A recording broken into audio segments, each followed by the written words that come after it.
তো বন্ধুরা আমরা সব মশলাগুলো টেস্ট করে দেখো। ভিলেজ রান্নাঘর। আজকে কুচু মনে এসছে বন্ধুরা ভিলেজ রান্নাঘরে। ক্যামেরার দিকে তাকা, হ্যাঁ তাকিয়ে আছে। নমস্কার বন্ধুরা, ভিলেজ রান্নাঘরে আপনাদেরকে সবাইকে আমার অনেক অনেক স্বাগত। এই যে হাতে ধরে আছি বাঁধাকপি, নিরামিষ রান্না বানাবো। তো অনেকেই তো নিরামিষ পছন্দ করেন, এমনভাবে বানাবো যে আমিষের মতো। তাই অবশ্যই আপনারা এইভাবে যেভাবে বানাবো সেভাবে আপনারাও বানাবেন। পুরো ভিডিওটা আপনারা দেখবেন। নমস্কার বন্ধুরা, ভিলেজ রান্না করে আজকে বানাবো নিরামিষ বাঁধাকপি আলু মটর দিয়ে তরকারি। তো বন্ধুরা একদম এত সুন্দর বানাবো, মুখে লাগা মতো, নান রুটি পরোটার সঙ্গে সবাই সঙ্গে খেতে পারবে। তো বন্ধুরা সঙ্গে থাকুন, রেসিপিটা শুরু করব। এই বাঁধাকপিটা কাটাকুটি করে নিই, উপরের পাতাগুলো কিন্তু মোটা। তো বন্ধুরা আমি এদিকে আলু কেটে নেবো, আলুটা ছুলে নেবো আগে ভালো করে। এখন নতুন আলু তো খুব শালটা খুব তাড়াতাড়ি ছেড়ে যায়। টমাটো বলছি তো, এই দেখ কোথায় যাবি? হ্যাঁ বস সেকেন্ড।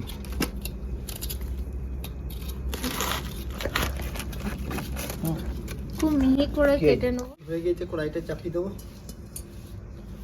বাইরে আগে আমি একটা তরকারি করার জন্য মশলা তৈরি করে নেবো। ডালচিনি, লবঙ্গ, ছোট এলাচ, মেথি, জিরে, গোটা জিরে আর গোটা ধনে আর তেজপাতা কোথায় গেল? আর কুচি মনে আমার তেজপাতাটা উড়িয়ে দিল বন্ধুরা। তেজপাতা আমি একসঙ্গে ভেজে নেবো। নুনগুলো খাচ্ছে, নুন খাবে, হলুদ খাবে। তো বন্ধুরা আমরা সব মশলাগুলো টেস্ট করে দেখ। ভাজা হয়ে গেছে, এবার নামিয়ে দেবো।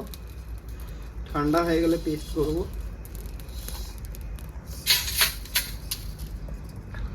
এটা গরম আছে, এটা হাত দিস না পুচু। এটা কিছু করিস না, গরম আছে। বন্ধুরা দিয়ে দেবো সরষের তেল।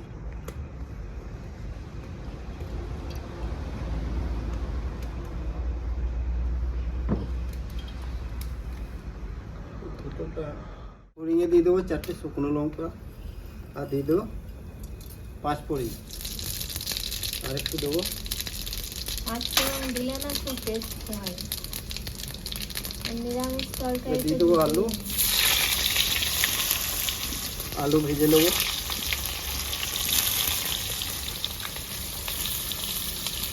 বন্ধুরা আলুটা আমার হালকা ভাজা হয়ে গেছে, এখন লবণটা দিয়ে নিই। এবার দিয়ে দেবো আমি কেটে রাখা টমেটো।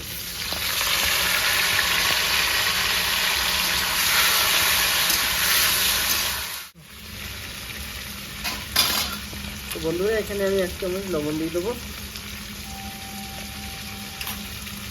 লবণ দিলে টমাটোগুলো তাড়াতাড়ি গলে যাবে। তো বন্ধুরা এবার আমি দেবো একটু পরিমাণ মতো হলুদ গুঁড়ো, কালারের জন্য কাশ্মীরি লঙ্কা গুঁড়ো, আর 1/2 চামচের মতো গোলমরিচ গুঁড়ো। গলে গেছে, আলু ভাজা হয়ে গেছে, টমাটো গলে গেছে। এবার আমি বাঁধাকপি দিয়ে দেবো।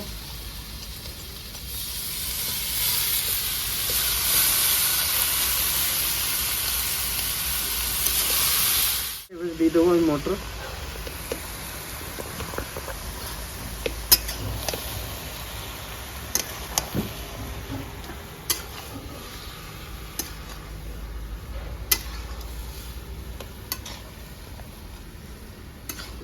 দারুণ গন্ধ বেরিয়ে।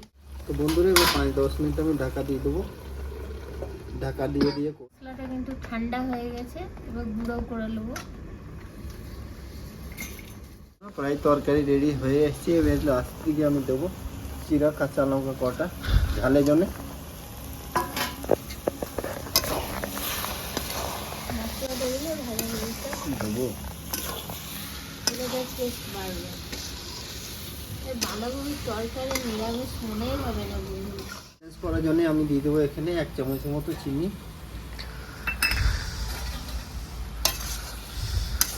তরকারিটা বন্ধুরা দেখুন কত সুন্দর হয়েছে, কত সুন্দর লাগছে দেখতে।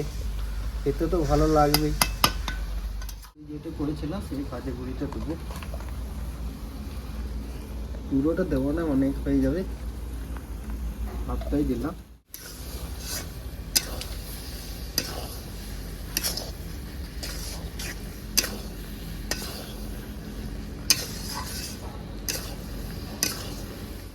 তো বন্ধুরা আমি শেষের দিকে 1 চামচের মতো দিয়ে দেবো গাওয়া ঘি। 1 চামচ 2 চামচই পড়ে গিয়েছে, কোনো ক্ষতি নেই। ঘি পড়লে তো কোনো ক্ষতি করবে না, ঘি উপকারই করবে।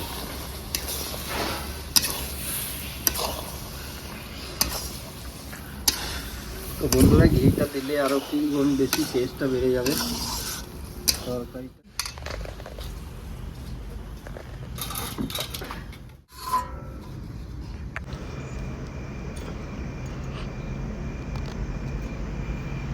বন্ধুরা রান্নাটা হয়ে গেছে কমপ্লিট, দেখুন কত সুন্দর লাগছে দেখতে, খেতে তো ভালো লাগবে। এবার খেয়ে দিয়ে দেখি। লোক সামলানো যাচ্ছে না, মনে হচ্ছে কতক্ষণে খাই। নিরামিষ তরকারি তো বন্ধুরা এত সুন্দর, দারুণ। দেখো। হুম, তো বন্ধুরা আবার খেয়ে দেখি। গরম গরম পরোটা।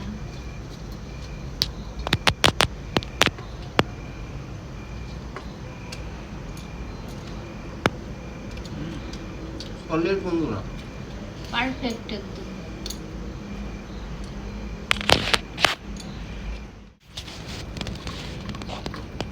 তো বন্ধুরা ভালো ভালো রেসিপি দেখার জন্য ভিলেজ রান্নাঘর চ্যানেলটিকে ফলো করবেন, সাপোর্ট করবেন আর সাবস্ক্রাইব করে যাবেন। আপনারা খুব ভালো থাকবেন, সুস্থ থাকবেন।